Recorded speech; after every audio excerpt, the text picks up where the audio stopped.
நான் லைஃப்ல நிறைய தப்பு பண்ணியிருக்கேன். ஆமா, நான் லைஃப்ல நிறைய தப்பு பண்ணியிருக்கேன். ஆனா எனக்கு தண்டனை நான் உண்மையா இருந்த இடத்துல இருந்து கிடைச்சது. யானை பசி கரும்பு தோட்டம் தேவைப்படும். ஆனா அதே எறும்புக்கு கரும்பு சக்கரை இருந்தாலே போதும். துட்டு இருக்கப்ப யானையா இருக்கணும், சில்லற இருக்கப்ப எறும்பா இருக்கும். நம்ம யாருக்கிட்டையுமே சொல்லக்கூடாத முக்கியமான 5 விஷயங்கள். 1 நம்மளுடைய தோல்விகள், 2 நம்மளுடைய பலவீனங்கள், 3 நம்மளோட திட்டங்கள், அதாவது அடுத்து என்ன செய்ய போகிறோம் அப்படின்ற எதிர்காலத்துக்கான ஒரு பிளான் வச்சுருப்போம் இல்லையா, அந்த பிளானை யாருக்கிட்டையும் சொல்லக்கூடாது. 4 நம்மளோட ரகசியத்தை யாருக்கிட்டையும் சொல்லக்கூடாது. 5 நம்மளோட வரவு செலவு, எவ்வளோ சேவிங்ஸ் வச்சுருக்கோம், அந்த மாதிரி விஷயங்களை யாருக்கிட்டையும் எப்பயுமே ஷேர் பண்ணக்கூடாது. இந்த 5 விஷயங்களையும் நம்ம மற்றவங்க கிட்ட சொல்லாமல் இருக்கிறதுனால நமக்கு நல்லது நடக்குதோ இல்லையோ சில கெட்ட விஷயங்கள் நடக்காமல் இருக்கும். நம்மளை பற்றி யார் என்ன வேணாலும் நினைக்கட்டும், ஆனால் நம்ம என்ன நினைக்கிறோங்கிறது தான் நம்மளோட வாழ்க்கையை முடிவு பண்ணோம்.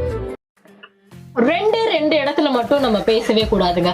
1 முட்டாள்கள் மத்தியில, 2வது புத்திசாலிகள் மத்தியில. ஏன்னா 2 பேருமே நம்மளோட கருத்தை ஏத்துக்கவே மாட்டாங்க. ஒருத்தன் வரணும்னு ஆண்டவன் முடிவு பண்ணிட்டான்னு வச்சுக்கோயேன், நீ என்னதான் கேட்டா சாத்தி தாப்பால் இழுத்து பூட்டு போட்டாலும் பூட்டு லாக் ஆக.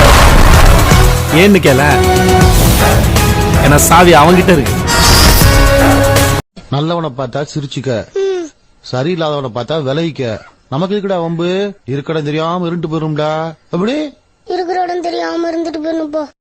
நீங்க எவ்வளவு பேசியும் புரியாத ஒருத்தருக்கு நீங்க ஒரு ஸ்டேட்டஸ் வச்சா மட்டும் புரிஞ்சிடும் அப்படின்னு நினைச்சீங்க அப்படின்னா உங்களை விட ஒரு பெரிய முட்டாள் யாருமே கிடையாது. கண்ணாவா, என்னதான் உயர பறந்தாலும் ஊர்க்குருவி பறந்தாகாது. இதெல்லாம் உங்க தலைமை ஆசிரியர் சொல்லி தரலையா? பறக்கிறத பத்திலாம் ஆமைக்கு என்ன சிறுக்கவல. கூட்டத்துல ஒருத்தன் எதிரியா இருந்தா நீ வளர்ந்துட்டு வரன்னு அர்த்தம். ஆனா கூட்டமே எதிரியா இருந்தா நீ வளர்ந்துட்டன்னு அர்த்தம். சார், என்ன உங்களுக்கு பிடிக்கல ஆனதுக்கு அப்புறம் நான் செய்யறதெல்லாம் உங்களுக்கு தப்பா தான் தெரியும். வேண்டாத பொண்டாட்டி கைப்பட்டாலும் குத்தும், கால் பட்டாலும்